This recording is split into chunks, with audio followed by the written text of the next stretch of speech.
I stepped into the airport, the cold blast of AC hitting my face as I pulled my suitcase through the automatic doors.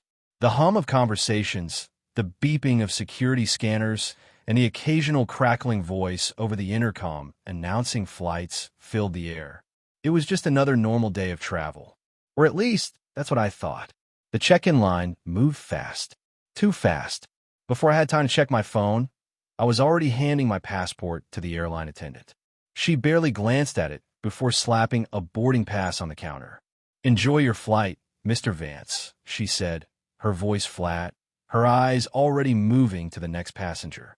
I tucked my ticket into my pocket and wheeled my suitcase toward security. That's when I felt it, a strange prickle at the back of my neck, like someone was watching me. I turned, scanning the crowd. Business travelers in suits. Families wrestling with overstuffed luggage. A couple arguing over which restaurant to eat at. Nobody seemed out of place. And yet, I couldn't shake the feeling. I shrugged it off and kept walking. The security line was long, winding back and forth through the metal barriers.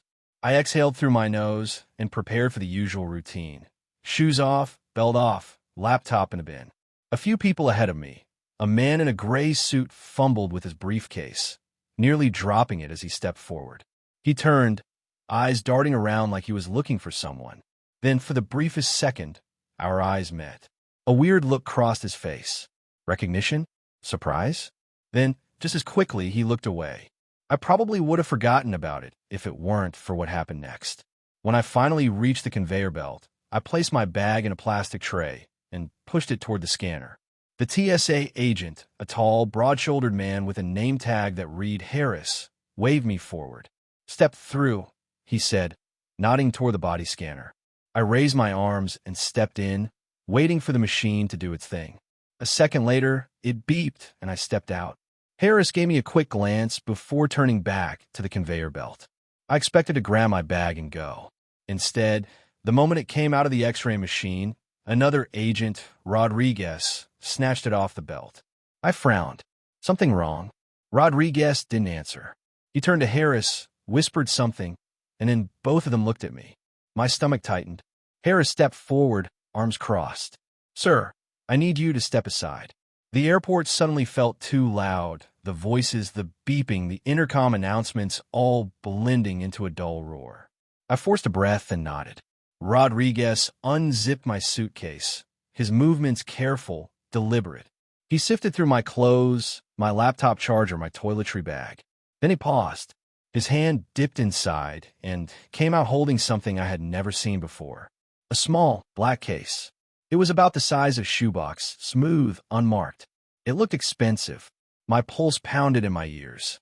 "That's not mine." Rodriguez didn't react. He turned the case over, inspecting it like it might explode. Then he handed it to Harris, who studied it with the same cold expression. I swallowed hard. "I swear, I didn't pack that." Harris finally looked at me. "Sir, we're going to need to ask you a few questions." I opened my mouth to protest, but the look in his eyes told me there was no point. He wasn't asking. I stood there, my hands at my sides, trying to make sense of what was happening. My flight was in less than an hour. I had done nothing wrong. And yet, here I was being pulled aside like some kind of criminal. Rodriguez held the black case in his gloved hands, turning it over slowly as if waiting for something to happen. Harris, standing next to him, didn't take his eyes off me. "I need you to come with us," Harris said, his voice calm but firm. I swallowed. "What's in the case?" Neither of them answered. People were watching now. I could feel the stares, hear the hushed murmurs. A man in a Hawaiian shirt nudged his wife. A teenage girl in line tilted her head, her phone raised slightly like she was recording. The longer I stood there, the worse it looked. Rodriguez glanced at Harris, then back at me. "Let's go." I followed them past the security checkpoint, down a side hallway marked authorized personnel only. My feet felt heavy, each step slower than the last. This wasn't just a simple bag check. Something was wrong. They led me into a small, windowless room with a metal table and 2 chairs. A camera in the corner blinked a red light. "Have a seat," Harris said, closing the door behind me. I sat. Rodriguez placed the black case on the table and took the seat across from me. Harris remained standing by the door, arms crossed. Rodriguez cleared his throat. Mr. Vance, we need you to be completely honest with us. Where did you get this case? I shook my head. I told you. I don't know. It's not mine. Harris exhaled sharply, shaking his head. That's not going to work. I leaned forward. Check the footage. Check my bag before I got here. I didn't have that case when I packed. Someone must have put it there. Rodriguez and Harris exchanged a look. Rodriguez tapped his fingers against the table, thinking. Harris finally spoke. We're checking the cameras now. For a brief second, relief flooded through me. If they saw I never packed that case, this whole thing would be over. But Harris wasn't done talking. In the meantime, he said, You're not going anywhere. My stomach dropped. Rodriguez put on a fresh pair of gloves, then unlatched the black case. The sound of the clasp clicking open made my pulse spike. He lifted the lid slowly, like he was defusing a bomb. The moment he saw inside, his entire expression changed. His face went blank. His eyes flicked to Harris, who took a step closer. I leaned forward, trying to see. What's in there? Rodriguez didn't answer. Instead, he reached inside and lifted something out. A thick stack of crisp $100 bills. There had to be thousands, maybe tens of thousands. And that wasn't all. Beneath the cash was a single folded note. Harris picked it up, unfolded it, and read it aloud. Delivered to gate C-17. No questions. Silence filled the room. My mouth went dry. Rodriguez set the money down carefully. You want to try explaining this again? I stared at the cash, my mind racing. None of this made sense. I had never seen that case before. I had no idea what gate C-17 meant. And yet, here I was, sitting in a small room with a case full of money I couldn't explain. I looked up at Harris. I swear, I don't know anything about this. He didn't blink. Then why was it in your bag? I had no answer. The room felt smaller now. The air, heavier. My pulse thudded in my ears as I stared at the money. The crisp bills stacked neatly like they belonged in a bank vault, not inside my suitcase. Harris leaned against the wall, arms crossed, watching me like a hawk. Rodriguez stayed seated, his fingers tapping against the table, waiting for me to say something. I swallowed hard. You have to believe me. I didn't put that case in my bag. Rodriguez tilted his head. Then who did? I opened my mouth, but nothing came out. Who did? My bag had been with me the whole time, hadn't it? I thought back to the morning. Leaving the hotel. The cab ride. Check-in. Security. Then something clicked. The man in the gray suit. I sat up straighter. There was a guy. At security. He was struggling with his bag. Harris frowned. What guy? I ran a hand through my hair, trying to remember. Gray suit, older, maybe mid-50s. He dropped something, and I helped to pick it up. But now that I think about it, we both had similar bags. Black, same size. What if? Rodriguez didn't let me finish. He was already standing, pulling his phone from his pocket. What time was this? I thought fast. Right before I put my stuff on the conveyor belt. Maybe 2 minutes before you pull me aside. Rodriguez nodded, stepping toward the door. I'll check the footage. The moment he left, Harris pushed off the wall and sat across from me, his expression unreadable. For a few long seconds, he didn't speak. He just studied me, as if he was trying to figure me out. Finally, he said, You know how this looks, right? I nodded, my throat dry. Yeah, I know. He exhaled, rubbing his jaw. Let's say you're telling the truth, and this guy switched bags with you. That means whoever he is, he was trying to use you as a mule. The word hit me hard. Mule. Like I was some pawn in a bigger game. Like I had been chosen for this without even knowing it. Harris leaned forward, lowering his voice. But here's what I don't get. Why you? I shook my head. I don't know. Harris studied me for another second, then sat back. We'll see what the footage says. The door opened, and Rodriguez walked back in. His face gave nothing away. I sat up. Did you find him? Rodriguez nodded slowly. Yeah, we found him. Harris straightened. And Rodriguez let out a breath, like he wasn't sure how to say it. The guy doesn't exist. I blinked. What? Rodriguez placed his phone on the table, pulling up the video. Here, watch. He hit play. The footage showed me at security exactly as I remembered. I placed my bag on the conveyor belt, then stepped forward toward the scanner. But there was no man in a gray suit. No one struggling with a bag. No one handing me anything. Just me. Alone. I stared at the screen, my mind spinning. No, no, that's wrong. He was there. Rodriguez shook his head. Not on the cameras, he wasn't. My skin went cold. Harris gave me a long look. So, you want to try that again? I couldn't speak. My mouth opened, but no words came out. The screen showed exactly what Rodriguez said it would. There was no man, no gray suit, no bag switch. Just me, placing my suitcase on the conveyor belt like nothing was wrong. I ran my hands through my hair, my mind scrambling for an explanation. That's not possible. I saw him. Rodriguez locked his phone and tucked it back into his pocket. The footage doesn't lie. Harris didn't take his eyes off me. So, where does that leave us? I shook my head. I don't know. Rodriguez sat back down, arms crossed. Let's go over this again. You're telling us you had nothing to do with this money. You never packed that case. You never saw it before today. I nodded. That's right.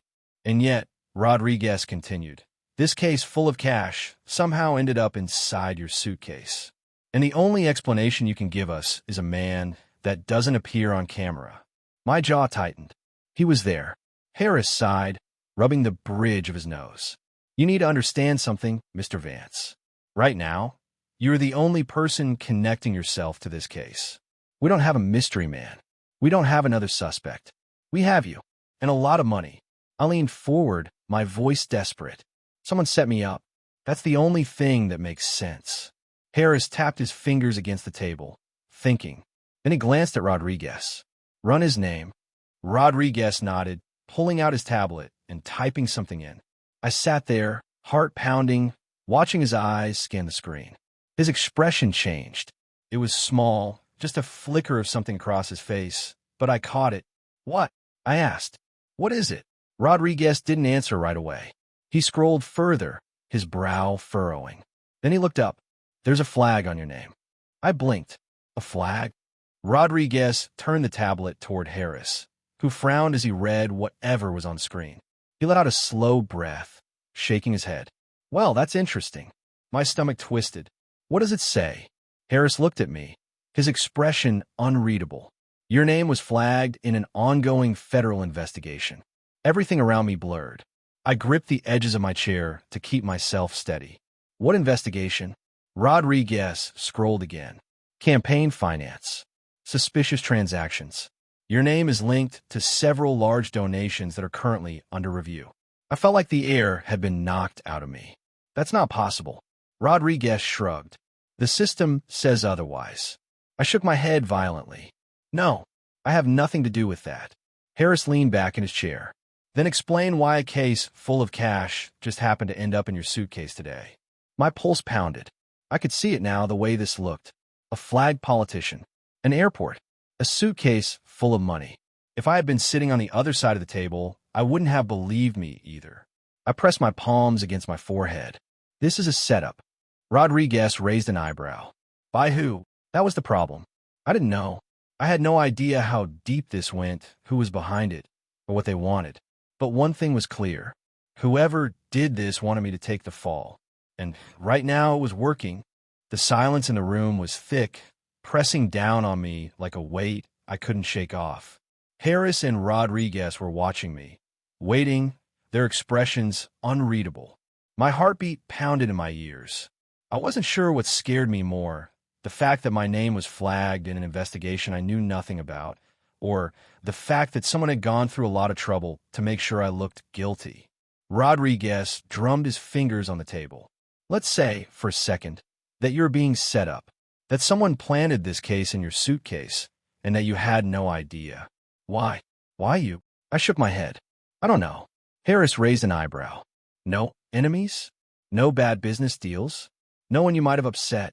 I let out a bitter laugh. I'm in politics. That list is longer than this airport. Rodriguez smirked, but there was no humor in his eyes. That's not helping your case.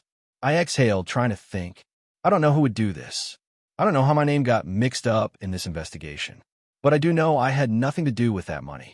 Rodriguez glanced at Harris, then stood. I need to make a call. He stepped out of the room, leaving me alone with Harris. The older agent leaned forward, clasping his hands together. I've seen a lot of guilty men try to lie their way out of things, Vance. And I've seen innocent men panic because they know the truth doesn't always save them. I swallowed hard. Which one do I look like to you? Harris studied me for a long moment. Then, instead of answering, he leaned back in his chair and crossed his arms. You tell me. The door swung open, and Rodriguez walked back in. His face was different now, more serious. He didn't sit down. He just stood there, staring at me. What? I asked. Rodriguez exchanged a glance with Harris before speaking. That case. The one with the cash. It's not just money. A cold wave washed over me. What do you mean? Rodriguez hesitated, then finally said it. There's a tracking device inside. I gripped the edge of the table. A tracker. Harris nodded. Someone was watching where that money was going, and they were expecting it to get to gate C-17. My mind raced. If someone was tracking that case, then that meant... Rodriguez nodded like he could hear my thoughts. Yeah, whoever planted this on you is still out there. My throat went dry. Do you know who? Rodriguez exhaled sharply. We're working on that. Harris stood. But here's what we do know, Vance. If we let you go right now, there's a chance whoever set this up is waiting for you to deliver that case. I felt a chill run down my spine. Rodriguez folded his arms. So the question is, do we let them think you're playing along? I didn't answer right away. My mind was spinning. A setup. A tracker. Someone waiting at gate C-17. I was supposed to be on a flight right now, halfway to my destination. Instead, I was caught in something bigger than I could understand. Finally, I took a deep breath and looked at both of them. What do you need me to do? Rodriguez leaned forward, both hands on the table, his eyes locked onto mine. We need to play this out. Whoever put that case in your suitcase, they're expecting you to follow through. That means you walk to gate C-17 like nothing's wrong. My stomach twisted. And then what? Harris stepped in. And then we see who's waiting for you. I exhaled slowly. Every part of me screamed that this was a bad idea. Walking straight toward the people who had set me up, it felt like stepping into a trap with no way out. But what choice did I have? I was already being treated like a suspect. If I ran, it would only make me look worse. I nodded. Okay, let's do it. Rodriguez slid the black case across the table. You carry this exactly how you found it. Act normal. If they make contact, play along, but don't agree to anything. We'll be watching. I hesitated before gripping the handle. The case felt heavier now, like I was holding something much worse than stacks of cash and a hidden tracker. Harris checked his watch. C-17 is about a 5-minute walk from here. Keep your pace steady. If something feels off, don't stop. Just give us a sign, and we'll move in. Rodriguez opened the door, and suddenly it felt real. Whatever was about to happen, there was no turning back. I stepped out of the room, gripping the handle tightly. The terminal was bright and busy, people rushing in different directions, dragging suitcases, holding coffee cups, checking their phones. To them, I was just another traveler. They had no idea I was walking straight into something dangerous.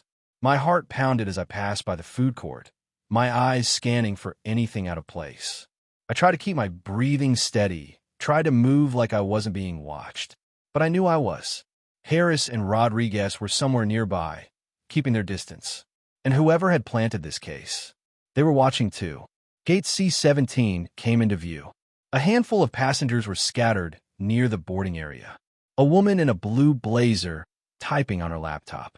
A man flipping through a newspaper. A kid kicking his feet against his chair while his mother scrolled on her phone. Nothing seemed unusual. But then I saw him. A man standing near the window, hands in his pockets.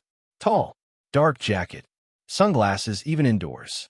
He wasn't looking at me directly, but I could feel it. He was waiting. I kept walking, every nerve in my body on high alert. I stopped near the row of seats, set the case down beside me, and took out my phone like I was checking messages. The man moved. He stepped away from the window, slow and casual, and took the seat 2 chairs away from me. For a moment, neither of us spoke. Then, without looking at me, he said, "You're late." My throat tightened. I could feel Harris and Rodriguez watching. I needed to be careful. Had some trouble at security, I said, keeping my voice even. The man smirked slightly. Nothing you couldn't handle, I assume. I forced a small shrug. I'm here, aren't I? His smirk faded. You were supposed to bring this directly to the drop. No delays. My mind raced. The drop? What drop? I needed more time. Figured it'd be safer to sit for a minute. Make sure I wasn't being followed. The man turned his head slightly toward me now, just enough for me to see the edge of his sunglasses. Smart, but unnecessary. He reached for the case. I tensed. Before his fingers touched the handle, a voice cut through the air. Sir, can I see your boarding pass? A uniformed officer. The man's hand froze. His expression didn't change, but I could feel the shift in his posture. He knew. I turned my head just enough to see Harris and Rodriguez moving in from both sides. More officers behind them. The man's jaw clenched. And then, without warning, he bolted, shoving past the officer, knocking over a row of seats. People gasped, jumped out of the way. Rodriguez yelled, "Stop!" The man didn't stop. He was fast, weaving through the crowd, heading straight for the emergency exit. I stood frozen, the case still beside me, my heart hammering in my chest. Harris shot me a glance. Stay here. Then he and Rodriguez took off after him. And just like that, everything around me erupted into chaos. People screamed as the man shoved through the crowd, knocking over chairs and sprinting toward the emergency exit. An alarm blared, sharp and piercing, echoing through the terminal. Harris and Rodriguez were right behind him, weaving through the chaos, yelling for him to stop. I stood frozen, my pulse hammering in my ears. The case was still on my feet. My fingers twitched, tempted to grab it, but I didn't know if I should. The officers had told me to stay put, but every instinct in my body screamed that I couldn't just stand there. The man reached the emergency exit and slammed his hand against the door. It burst open with a heavy metallic groan, spilling bright sunlight into the terminal. He bolted outside onto the tarmac, his dark jacket whipping behind him. Rodriguez cursed as he followed, leaping over a row of seats to get through the door. Harris was right behind him, hand on his radio, shouting something I couldn't hear over the alarm. I had a choice. I could stay where I was, let them handle it, pretend this wasn't happening to me. Or I could follow. My feet moved before I could think. I grabbed the case and ran. I burst through the emergency exit, the heat from the tarmac hitting me instantly. The roar of jet engines filled the air. A plane was parked just 100 feet away, its boarding stairs still down. Baggage carts and fuel trucks sat abandoned as airport workers ducked behind cover, watching the chase unfold. The man was sprinting toward the plane, but not to board. He was aiming for a white service van parked just past the wing. Rodriguez and Harris were gaining on him, but he was fast. He reached the van, yanked the door open, and lunged inside. Rodriguez shouted, raising his gun. Out of the car. Now! The van's engine roared to life. The tires screeched as it peeled away, kicking up a cloud of dust. I stopped dead, gasping for breath. Harris was already on his radio, calling for backup. Rodriguez cursed again. He's making a run for the south gate. The van sped toward the perimeter fence, weaving between luggage carts and service vehicles. In the distance, I could hear sirens. Security was on the way. Harris turned to me, eyes blazing. You should not be out here. I held up the case. What if he was coming back for this? Harris looked like he wanted to yell at me, but he didn't have time. He turned back to Rodriguez. We need to cut him off before he hits the road. Rodriguez was already moving, sprinting toward an airport patrol car parked nearby. He yanked the door open and waved me over. Get in. I didn't think. I just ran. The moment I slammed the door shut, Rodriguez floored the gas. The tires screeched as we shot forward, chasing the van across the tarmac. Harris was another patrol car, right behind us. Rodriguez gripped the wheel tight. You better pray he doesn't have a way past that gate. The van was getting closer to the south exit. Beyond the fence, a highway stretched out into the distance. If he made it through, he was gone. Rodriguez grabbed his radio. Shut down the south gate. Now! I turned to my seat, heart pounding. The van was just seconds away from the gate. And then, the metal barrier dropped. The van's tires screeched as the driver slammed the brakes, barely stopping in time. He was trapped. Rodriguez slowed the patrol car, reaching for his gun. Stay here. The van's driver's side door flew open. The man stepped out. But this time, he wasn't running. He was smiling. and in his hands, he wasn't holding a weapon. He was holding a phone. Rodriguez and Harris aimed their guns. "Hands up! Get on the ground." The man didn't move. He just looked straight at me through the windshield of the patrol car. Then, slowly, he raised the phone and pressed a button. I heard a beep, and then the case in my lap started ticking. Thank you for listening to another exciting story from VIP Vault. If you have enjoyed listening to this story, check out our videos here.